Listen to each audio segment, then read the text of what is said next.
На сегодняшний день Ингушетия представляет собой перспективный регион страны со стремительно растущим потребительским рынком, однако нереализованного потенциала у республики тоже немало. Вопросы по улучшению инвестиционного климата в Ингушетии – основная тема на совещании. Открывает его первый зампред правительства Олег Фурсов. Он отметил, что за последние годы в регионе заметно улучшился инвестиционный климат.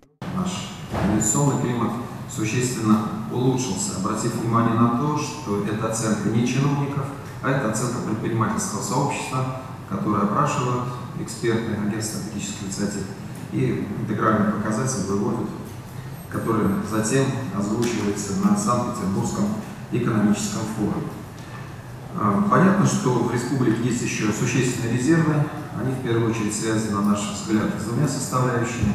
Первая составляющая – это сокращение сроков предоставления тех или иных услуг, и, как правило, на это предприниматели жалуются на избыточное затягивание данных процедур. И вторая составляющая – это налаживание обратной связи с предпринимательским сообществом, которое должно достигаться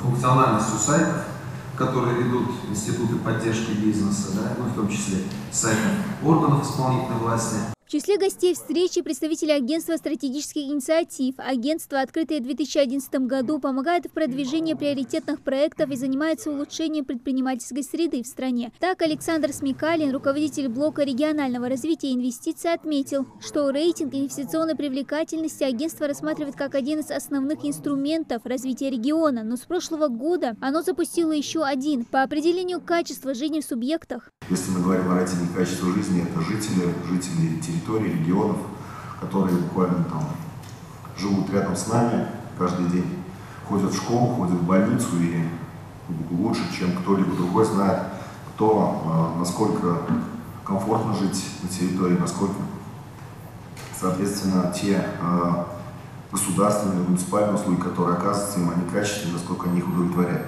На основе этих двух рейтингов агентство вынесет общее представление об уровне развития региона, так как любой субъект страны должен развиваться не только в инвестиционной, но и в других социальных сферах жизни. Это внесено и в указ президента о национальных сферах и стратегических задачах до 2024 года. В рамках реализации указа президента на территории Республики Ингушетия реализуется 43 проекта, по которым предусмотрено финансирование в размере 10 миллиардов 212 миллионов рублей.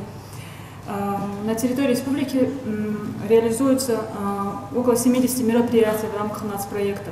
Это в безопасной и качественной дороге, жилье и городская среда, цифровая экономика, культура, малое и среднее предпринимательство, образование, здравоохранение, экология. Инвестиционный климат в регионе создают такие крупные предприятия, как «Сад-Гигант», агрокомплекс «Сунжа», птицекомплекс «Южный», швейная фабрика, завод по производству алюминиевых профилей «РИАК», лесоперерабатывающий комбинат. Соответственно, проведены форумы, выставки. И хотелось бы отметить, что результатом деятельности регионов и нашего региона, и институтов развития, общественных организаций и субъектов МСП станет форум, который будет проведен буквально на днях, форум «Деловая Ингушетия». Соответственно, просим всех принять участие и оценить работу правительства Республики Ингушетия. А недавно в регионе запустили еще один промышленный объект. В июне этого года в Ингушетии открыли цех по производству очистных сооружений. Предприятие запущено благодаря совместной договоренности правительства республики и компании «Российские очистные сооружения». Работа налажена. В своем выступлении отметил Эмир Исмурзиев, руководитель цеха. Компания планирует производить весь спектр очистных систем, а также оказывать полный набор услуг, в том числе установку, согласование с органами госвласти и сервисное обслуживание станций. У нас есть хорошая отдача от правительства республики, есть неплохая отдача, скажем так, от местных муниципалитетов и от министерств. Немного хромает исполнение, это есть, но это такие оперативные вопросы, которые решаются. На вопрос гостей, как он оценивает инвестиционный климат в регионе, Эмир Исмурзиев отметил, что регион имеет большой потенциал для промышленного развития, однако не мешает сделать акцент на улучшении инфраструктуры. У нас на самом деле огромное количество свободных ниш, которые могут быть заполнены, но в связи с отсутствием нормальной инфраструктуры, связанной с коммуникациями, с транспортной логистикой, эти проблемы возникают, и, соответственно, немного нас подтормаживает. Я хотел бы обратиться, пользуясь моментом ко всем, чтобы они побольше уделили этому внимание, потому что инвестиционный потенциал республики, огромных возможностей у нас есть. Все перечисленные вопросы агентство планирует рассмотреть и решить в ближайшем будущем. Основной акцент они также планируют сделать на оказывании дополнительных мер поддержки предпринимателям. Дана Плиева, Мухаммад Белакиев, Новости 24.